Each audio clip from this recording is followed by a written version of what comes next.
Hello everyone, welcome to Keystone Academia. If you're preparing for May 2025 Operational Case Study, this video is tailored just for you. I'm going to walk you through detailed exam-focused tips based on the Halfpenny pre-scene. By the end, you will know exactly how to approach your study, understand the business, align with the syllabus. Let's deep dive in with the points. Understand your role as finance officer. Start by placing yourself in the shoes of a finance officer at Halfpenny. This means you are not just a junior admin nor an external auditor. You are a part of the internal finance team, and your job is to support strategic and operational decisions with relevant management, accounting, and financial information. You also need to be very proactive, spot issues early, and offer advice that adds value. You must also reflect a solid understanding of P1, which is management accounting, F1, financial reporting and decision making, and E1, organizational context. Let's deep dive into the pre-scene material. That's the most important part as a case study student. You have to be prioritizing. No matter if you are an operational case study student, management or strategy, you have to read the pre-scene at least twice a day. This is your company for the next 2 months. Don't just skim the pre-scene. Break it down into core themes. For example, Halfpenny is a legacy brand with a strong market reputation, but they are facing modern challenges like declining demand for prepackaged bread or rising interest in artisan and plant-based options, and the need of sustainable practices. We have to understand the changes in the market. What are the consumers perceiving? We have to act accordingly. Look at the directors, for example. What are their priorities? What are the red flags or opportunities each of them might focus on? That gives you a context for realistic exam scenarios. Another most important thing is understanding the industry. For example, in the exam, you will be expected to apply knowledge from across the syllabus, but this isn't about the recalling theory.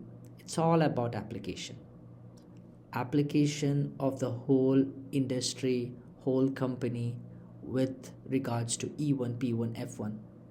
For example, if you are asked about investing in a new baking technology, let's say, you might touch on capital budgeting from F1, operational improvements from P1, and managing change from E1. You should constantly be thinking which syllabus area fits this business problem. That's where you can score the marks. The industry context, which I explained, we need to understand how big is the bread industry.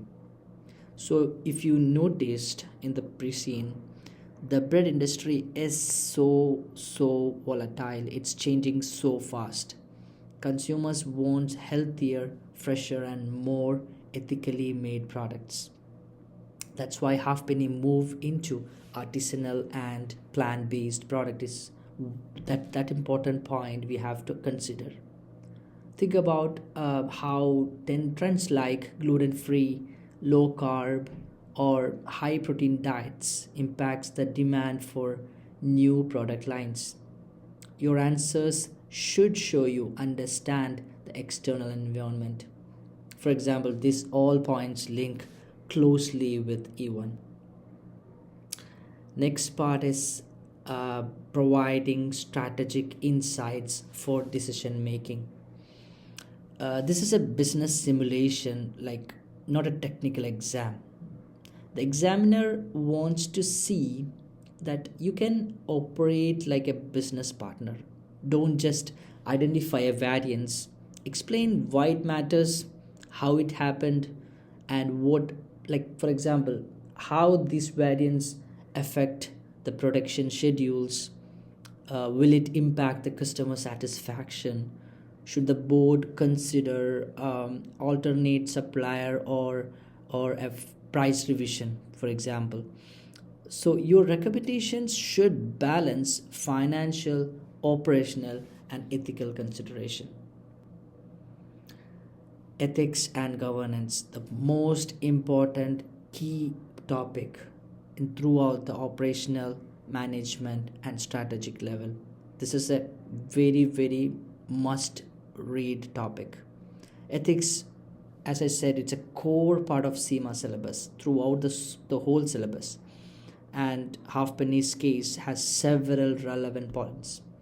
With a long standing family led board, there may be a risk of over familiarity or lack of challenge. You might also encounter scenarios like dealing with sourcing or environmental goals.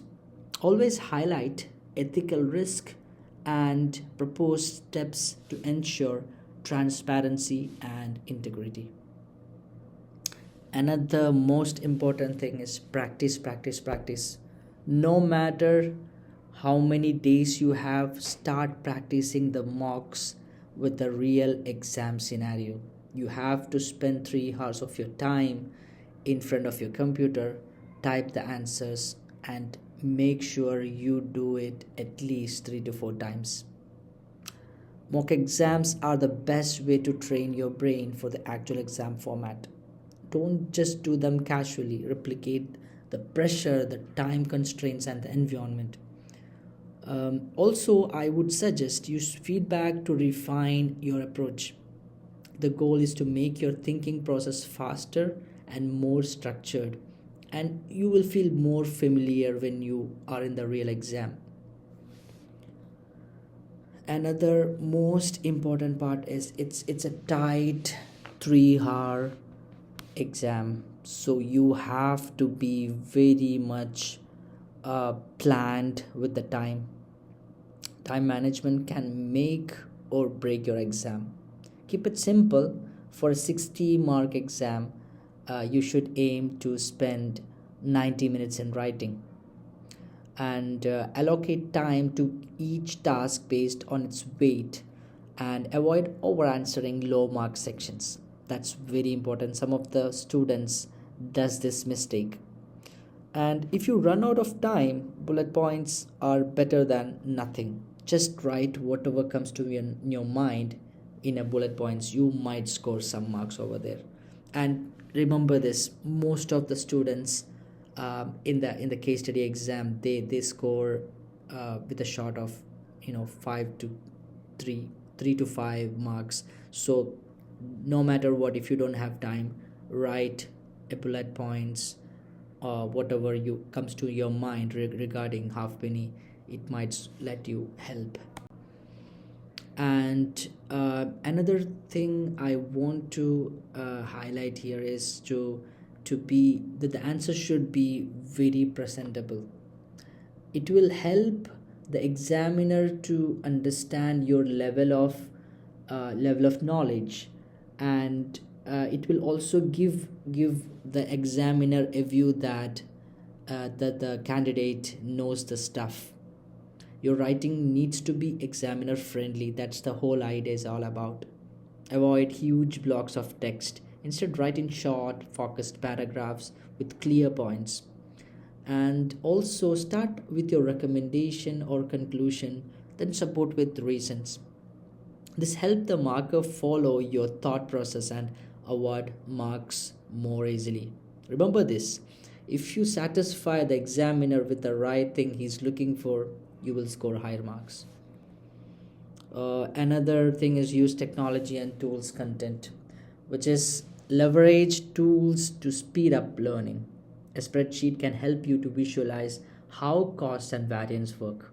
Mind maps are great for linking directors to potential exam issues. Flashcards help you to keep syllabus link fresh.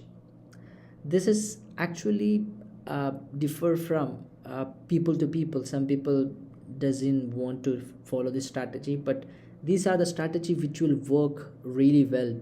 If you keep it worked in this way, it can keep, it can be in your mind for so long. So that's all.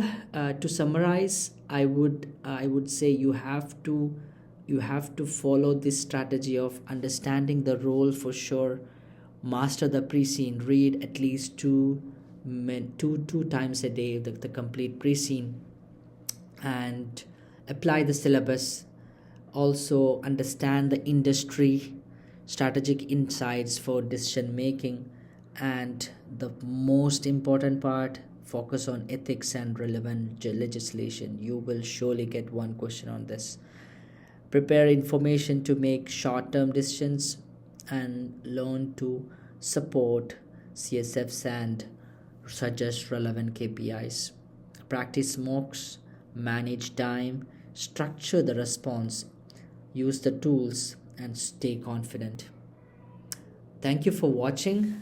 If this video helped, leave a comment or tag a student who is also preparing. And if you need more support, a free webinar, feel free to reach out at keystoneacademia.com, or you can email us at info@keystoneacademia.net, and you can message or call in the number which is given. Thank you so much for watching.